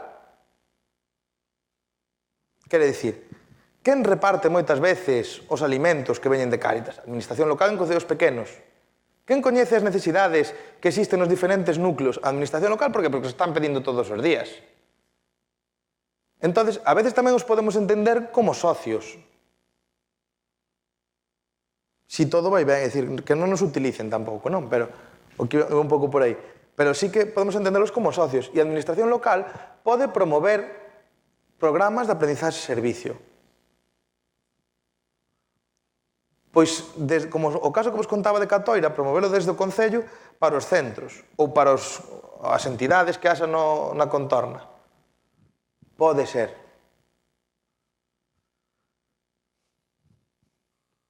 Algúnas experiencias. Bueno, moitas xa vos fun contando, pero algunha así por contar. A primeira que tedes aí é a Escola de Arte Ramón Falcón de Lugo. A Escola de Arte Ramón Falcón fixo unha cousa bastante chula que se está facendo en bastantes centros e agora na Facultade de Belas Artes de Pontevedra, que é en materias como pintura mural e outro demais. É dicir, estaban facendo murais no centro que se acumulan. Hai unha nave onde están os murales de generación tras generación. Moi bonitos. E dices tú, bueno, e se facemos os murales que valgan para algo e non queden en la nave? Parece lógico, verdad que sí? Bueno, pois o primeiro que se lle ocurriu a un dos rapaces, aparte contaba a directora, que viña de estar cun irmán, non me acordo como era o tema, da planta de pediatría do Hospital Lucus Augusti e que eran unos cuadros de payasos de los años 60 horribles. Que seguro que vos todos tedes na cabeza esos cuadros de payasos agora, porque en Ourense tamén os hai. E isto, non, eso hai que retirarlo. Eso, a calquera que está ali, dalle medo. Bueno, pois o rapaz dixe, bueno, se temos que facer murais reais, proxectar en dimensións, por que non os facemos se nos deixan facelos ali? Así foi. Quitemos esos cuadros de payasos feos e fagamos os murais que nós temos que facelos igual nas paredes da planta de pediatría. Que pasa? Eso valeu para un ano. A planta de pediatría tampouco dá para tanto. Pero a experiencia empezouse a multiplicar en centros de saúde e outros lugares, en residencias de maiores, onde se ofrecía facer murais axeitados aos seus gustos, con negociación entre eles. É dicir, buscaban os gustos da xente que utilizaba, sobre todo en residencias de maiores e así, e facían, e fan, que están en activo. O IES Carlos Casares de Viana do Bolo fai unha experiencia en colaboración con Bolivia, onde os rapaces recollen cartos por diferentes campañas e manifestacións e demais para unha campaña de cooperación co desenvolvemento en Bolivia. E chegaron a construir unha escola lá xa. Se construiu unha escola gracias ao recaudado polo IES Carlos Casares de Viana do Bolo. E é máis, conseguiron traer a dous profes para aquí que se formaron e volveron nos mandar para lá. Bueno, unha experiencia enorme. Bueno, e outras, cando do fin do camiño se vos contei, de Negreira, algunhas vos fun contando. Pero o que me interesa, antes vos dicía, aproveitar o existente, o financiamento, el parné. A veces, hai proxectos que teñen pequenos financiamentos fáciles de adquirir, como é, por exemplo, Voz Natura. Conocedes Voz Natura, ver todos, verdad que sí?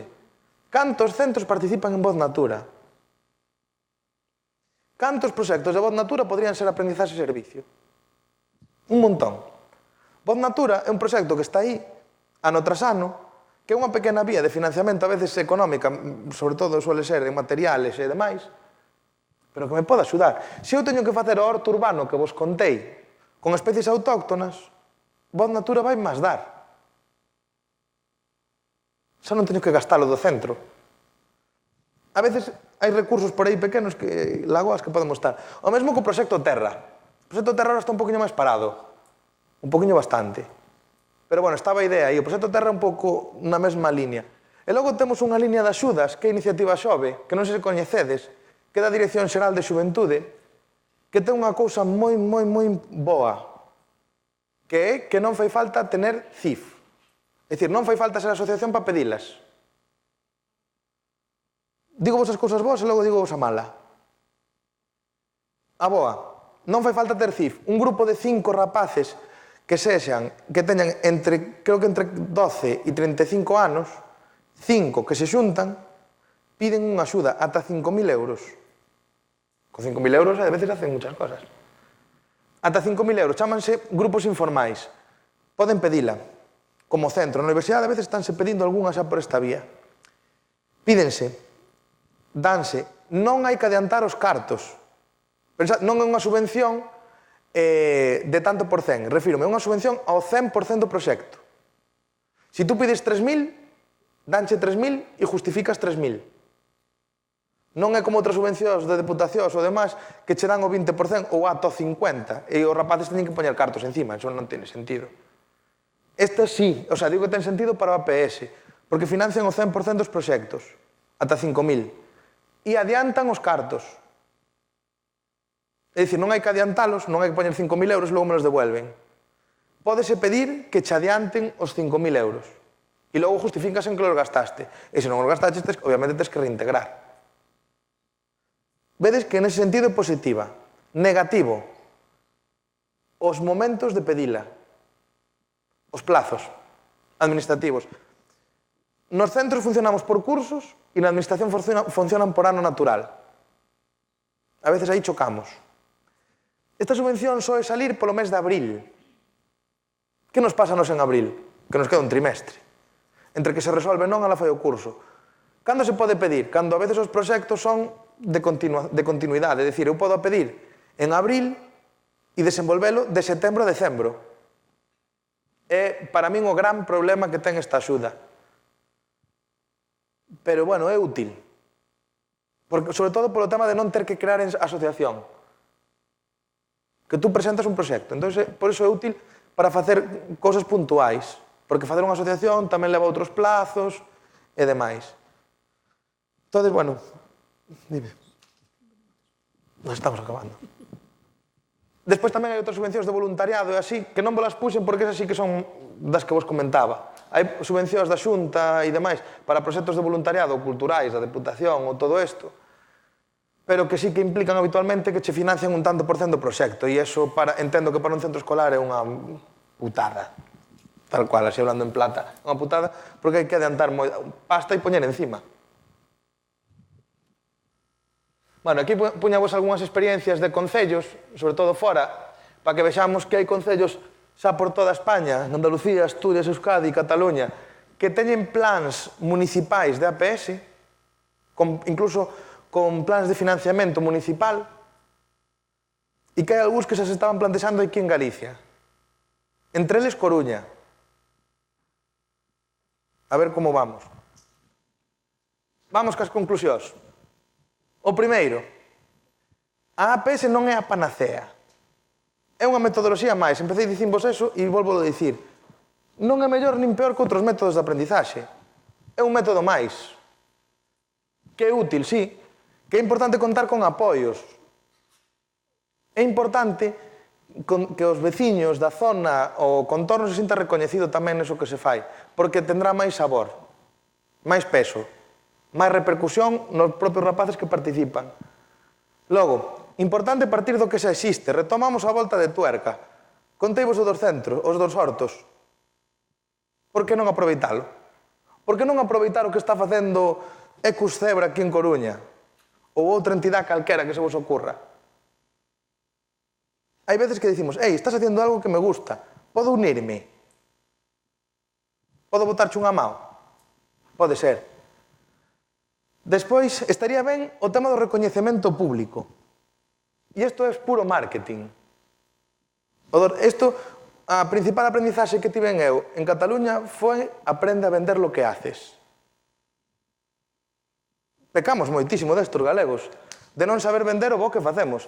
E acórdome, en Cataluña, experiencias cutres que las venden moi ben o que fan. Vale, non digo que este mal, digo que está moi ben o que fan. Temos que facelo nós. Bueno, pois o do recoñecemento público é marketing. É dicir, no meu centro estou facendo algo que vale. Por que marketing? Si, no teu centro fan algo que vale. Outro día dicía o director do IES de Pino Manso, de Porriño, que gracias a facer cousas, eles teñen todas as aulas dotadas e poden facer fotocopias. Dicir, e podemos hacer fotocopias. Home, é triste conformarse con hacer fotocopias. Verdad? Pero dice, gracias a que facemos cousas. Dicir, e que se dan a conocer. E entón están financiados en algunhas cousas. Pero o recoñecemento público tamén é marketing, porque como nos restaurantes, igual que nos restaurantes, se a vos unha persona vos fala mal do restaurante, non vales. Se 5 vos falan ben, ou unha vos fala ben, podedes ir ou non. Dudamos ya. Pero se unha fala mal, non vamos. E o do recoñecemento público, cando algo está ben, axúdanos a que a roda siga xirando e para o ano que ven podamos a facelo. Porque non sexamos parvos. Todos fomos alumnos e todos se preguntamos os danos anteriores que hai que hacer en esta asignatura, como va el rollo. E claro, é dicir, todos, e sigue pasando, eso sí que é intergeneracional.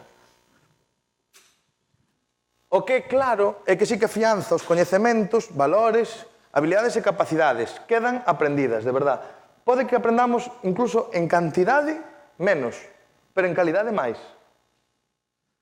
E falamos deso de aprender a aprender. O aprender a aprender é algo que tamén dicimos moitos pedagogos. Hai que aprender a aprender. Que é aprender a aprender? A día de hoxe, aprender a aprender é aprender a xestionar información. Información témola toda. Facilidade de acceso á información incluso. Pero por exceso, hai que aprender a xestionar información. Entón, aprendamos a xestionar información e vai un pouco por aí as experiencias. Xa para ir rematando, estes son algúns enlaces que podedes, se tecleades, non me falta nin que copiades o enlace, simplemente que os nomes de bancos de experiencias, de lugares onde podes atopar información que vos poden ser moi útiles. Por exemplo, o Centro Promotor de Aprenentaxe Servei de Cataluña ten un banco de experiencias moi bo en canto que é moi intuitivo, porque podedes seleccionar por niveis educativos e incluso por ámbitos. Eu quero unha experiencia de primaria en coñecemento do medio que teña que ver con fauna autóctona. Marco allí las 3 pestañas e me salen. Entón, se vos tedes experiencias como moi específicas, podedes buscalas para ver como compañeros e compañeras de outros lados solucionan os seus problemas. E o mesmo en Cervicas, que no País Vasco, a Fundación Vasca, vedes que os vascos tamén lle puxeron unha parte de solidario, CLAIS, que vos decía antes, ou o Centro Latinoamericano de Aprendizaje e Servicio. Calquera deles tedes moita información. Logo temos a Asociación Galega, que ainda somos Blogspot, porque é gratis, e vamos pouco a pouco. Pouco a pouco, por aí estamos, traballando. Acabo cunha frase. Acabo como empezo, incluso, vos diría. Empecéi dicindo, a APS non é unha novidade metodolóxica. Cunha tuerca. Acordade, foi o primeiro que vos dixen. Pois mirade, se non é novidade, que un tal Confucio, que vos sonará, alá polo siglo V antes de Cristo, onde vai, alá polo siglo V, dixo algo tal que contaron mo esquecino, vino entendino, fíxeno e aprendino. Isto é aprendizaxe e servicio. Lo dijo Confucio. Non lo inventaron os americanos. Lo inventaron los chinos. Desta vez os que copiaron foron os outros. Entonces, repítolo, contáronme, entendín e esquecino, vino e entendino, fíxeno e aprendino. É a base da aprendizaxe e servicio. E con isto, despídome de vos as gracias, nada máis.